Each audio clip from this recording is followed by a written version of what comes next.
하나님을 배우는 가장 작은 공동체는 가정입니다.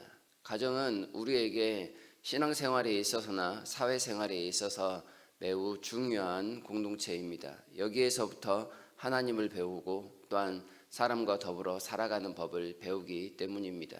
가정에서부터 하나님을 잘 섬기지 못하는데 사회에 나아가서 하나님을 잘 섬긴다 장담하기는 어려울 것입니다.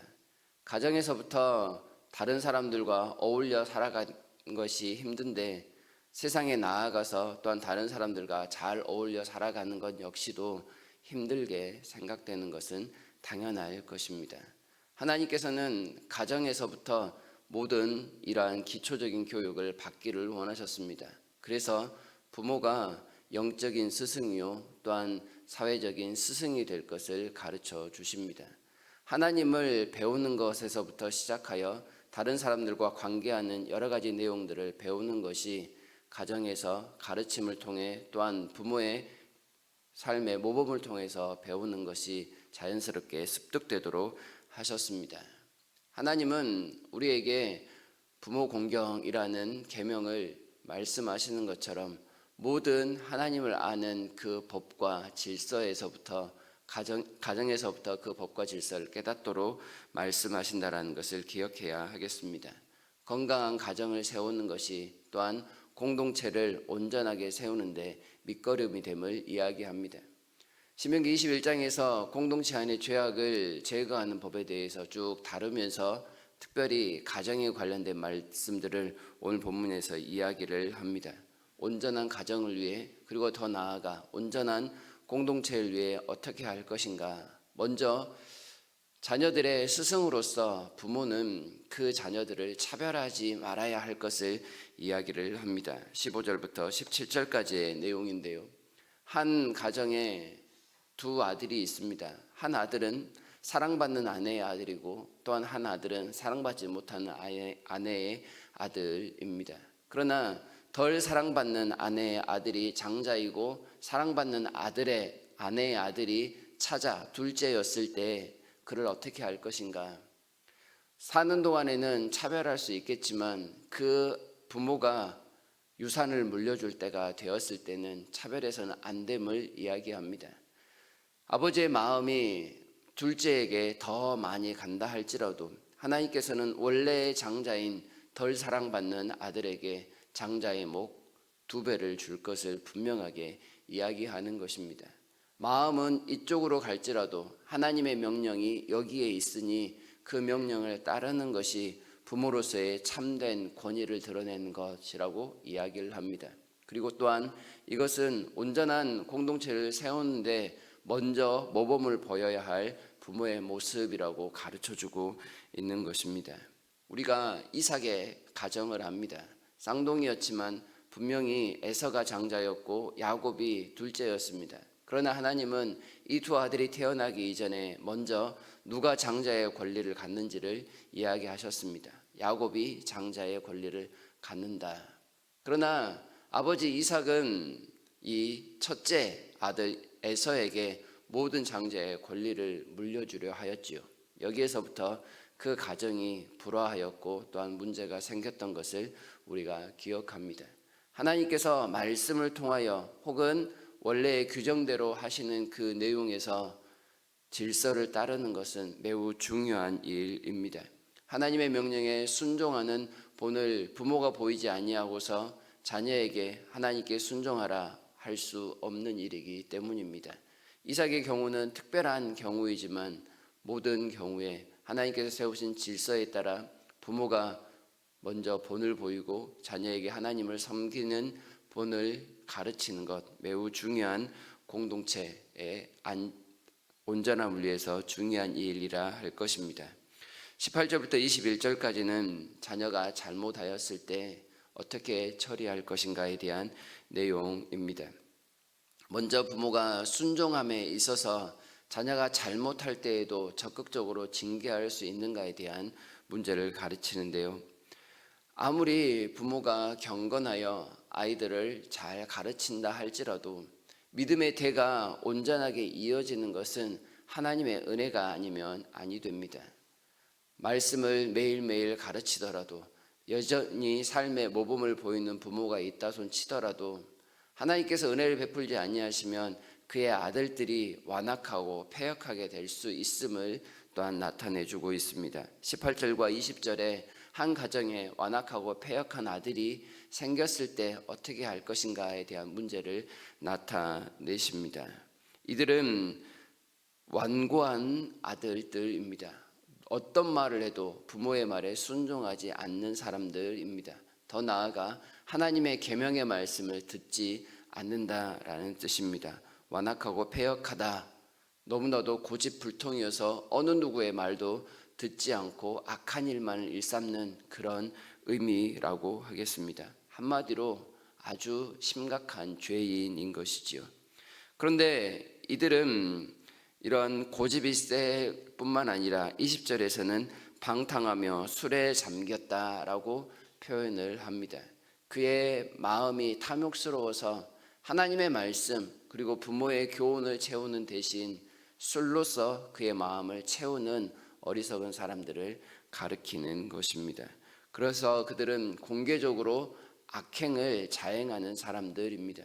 누가 보아도 돌이킬 가능성이 전혀 없는 사람들, 하나님의 말씀을 아주 가볍게 여기고 하나님 앞에 전혀 회개하지 않는 사람들, 그런 죄인이 되어버렸다라는 뜻입니다. 이런 아들의 부모는 그 아들들을 성읍의 장로들에게 먼저 데려가서 그들의 악행을 고발하는 고소를 해야 한다 이야기를 합니다.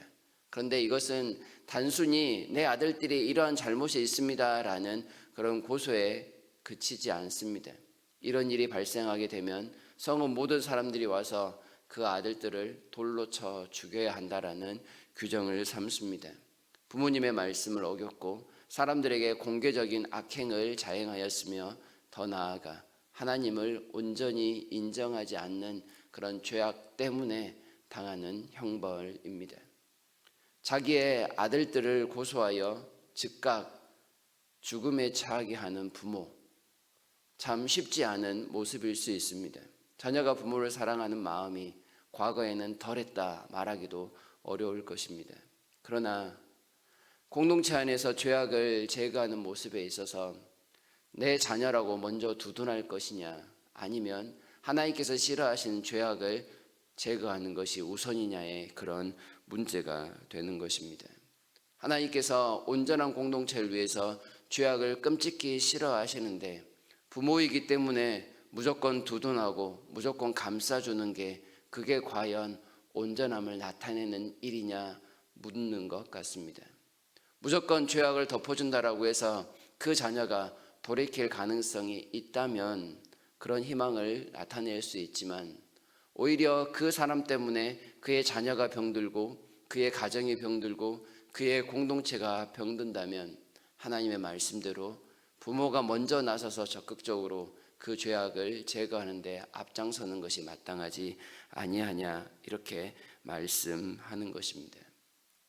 건강한 공동체를 위해서 부모가 이런 노력을 기울이지 않는다면 어찌 건강한 공동체, 온전함을 드러낼 수 있는지를 생각해 보라는 말씀입니다.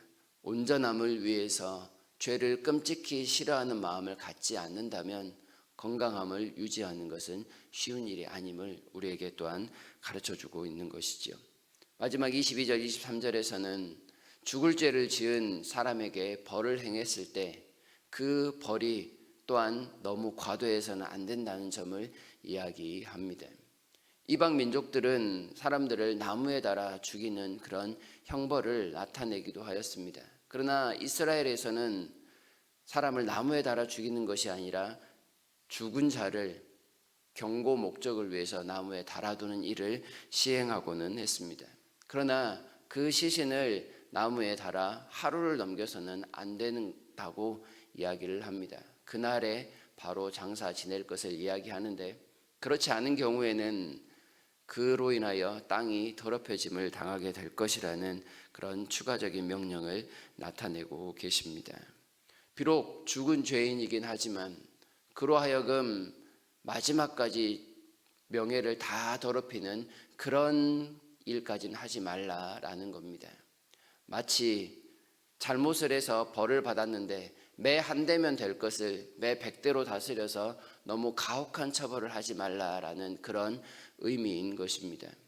죄악을 제거하기 위해서 적당한 하나님이 명령하신 수준의 벌을 나타내고 또한 그 벌을 시행하는 것이 마땅하지만 너무나도 과도한 벌을 시행하여 그의 가정과 그의 삶에 너무나 많은 어려움을 끼치는 그런 일은 행하지 말 것을 말씀하는 겁니다.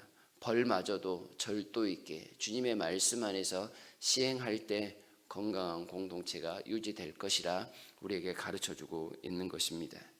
하나님의 말씀대로 산다는 것, 그리고 그 말씀대로 살아서 온전한 공동체를 그리고 가정을 유지한다는 것 결코 쉬운 일이 아닙니다. 정신을 바짝 차리지 아니하면 안 되는 그런 일이라는 것이지요.